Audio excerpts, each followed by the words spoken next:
E também tem a questão do pagamento lá, dízimo. Não sei se eu Dízimo, estou oferta, misturando, sim, mas sim, sim. que é a mesma coisa de um jeito diferente. Não, são coisas totalmente diferentes. Vou explicar. Primeiro, a indulgência é exatamente isso. Eu pago pelo perdão. Indulgência, a palavra Sim, significa sim. isso. O dízimo e a oferta que é praticado em qualquer igreja cristã do planeta, ele está totalmente descolado disso. Então, primeiro, dízimos e ofertas têm origem no judaísmo. O Antigo Testamento já lança os fundamentos para dízimos e ofertas. Malaquias 3, por exemplo,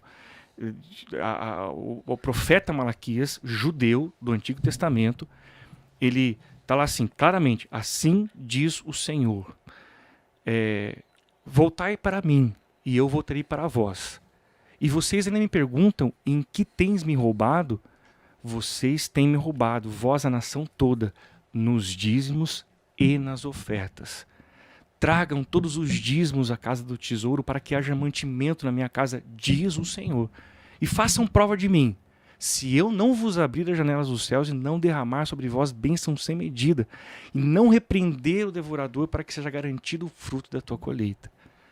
Esse é um dos textos do Antigo Testamento em que oferta e dízimo são colocados de uma maneira tão séria que o profeta Malaquias, utilizando a palavra de Deus, assim diz o Senhor, diz: a nação me rouba por não entregar o dízimo e oferta.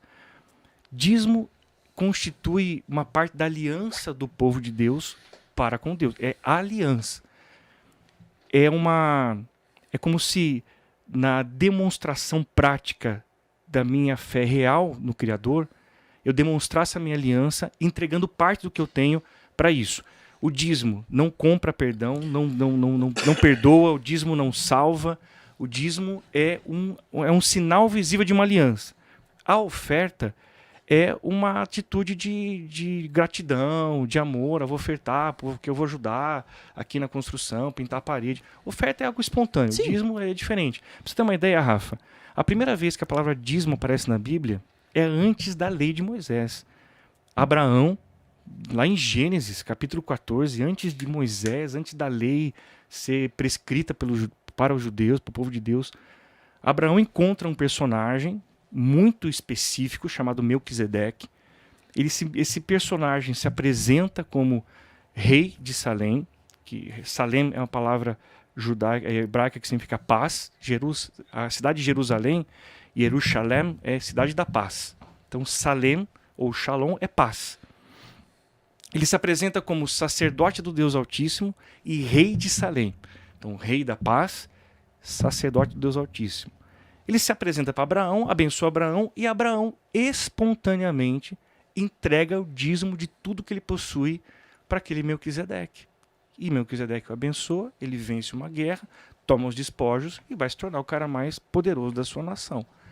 Então o dízimo ele é antes da lei, ele é durante a lei, e é isso. Ele não paga nada, não perdoa nada, não garante nada. Mas a diferença brutal é essa. Então, mas é diferente. Ó, tem mais água ali pra ele. Mas no que a gente vê hoje em dia e o que a gente acompanha, e aí você pega que a gente vai a igreja lá do reino de Deus, são tantas hoje que eu já nem mais sei, mas você vê claramente uma cobrança Sim. desse dízimo e dessa oferta de uma maneira que já não é mais uma oferta, já é tipo uma obrigação que o cara tem que ir lá e pagar, que senão ele não vai encontrar a paz, a redenção e tal. Não, nesse caso especificamente prosperidade, não tem nada a ver com salvação. O problema a não proposta, tá na escritura, né? Tá no a ser proposta humano. que você está trazendo aí sempre do dízimo e da oferta, no caso específico da Universal, tem a ver só com a prosperidade. Então, quanto mais você ofertar, mais próspero você vai ser, mais carro você vai ter. Essa é a proposta. Porque cada não concordo, porque como a gente tem uma ramificação tão gigante hoje, e é por isso que acaba criando as pessoas passam a ver o evangelho, né, com meio com o pé atrás. Porque assim... Eu sofro muito esse Mas por quê? Porque você tem lá... E aí, alguma coisa acontece e nasce uma outra igreja do 8º dia do depois que descansa. Aí depois nasce uma outra do... E é tudo meio que parecido. Só que essa você tá dando a oferta e o dízimo para outras pessoas e, meu, todas as pessoas ficam prósperas ao extremo...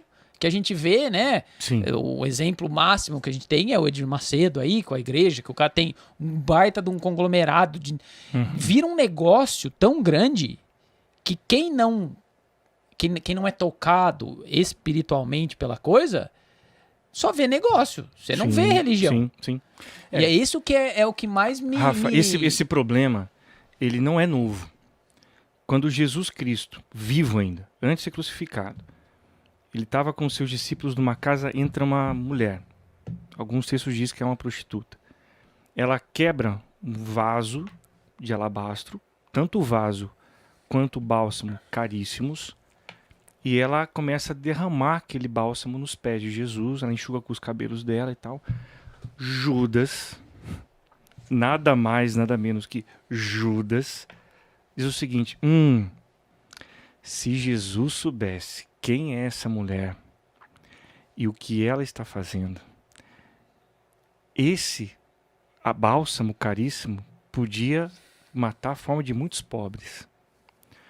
Jesus não repreende a mulher, repreende Judas. Ele falou: os pobres sempre vocês os terão, mas a mim não. Essa questão do dinheiro se misturando com a fé, ela, desde os tempos de Jesus, é polêmica.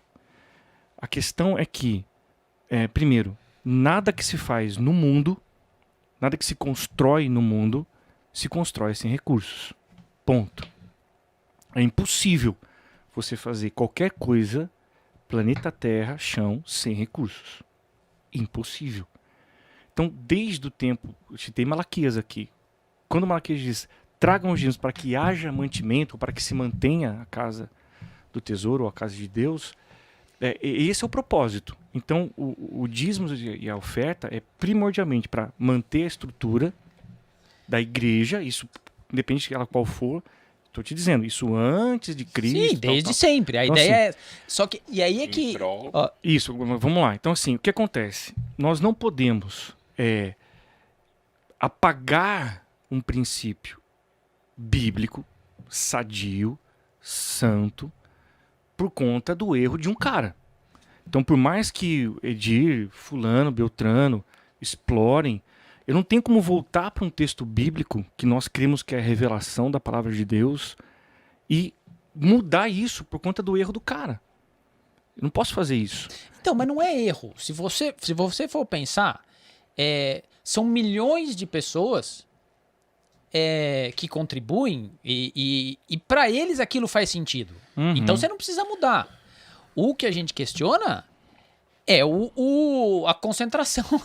A concentração, porque... Mas é disso que eu tô falando. Eu não tô falando exatamente...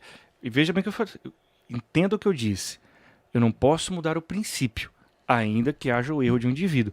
O erro não está, portanto, no ensino da prática do dízimo da oferta. Tá na concentração como isso é feito, e na distribuição. Em como isso é feito, né? E qual é o propósito final disso. É isso. O erro está nisso.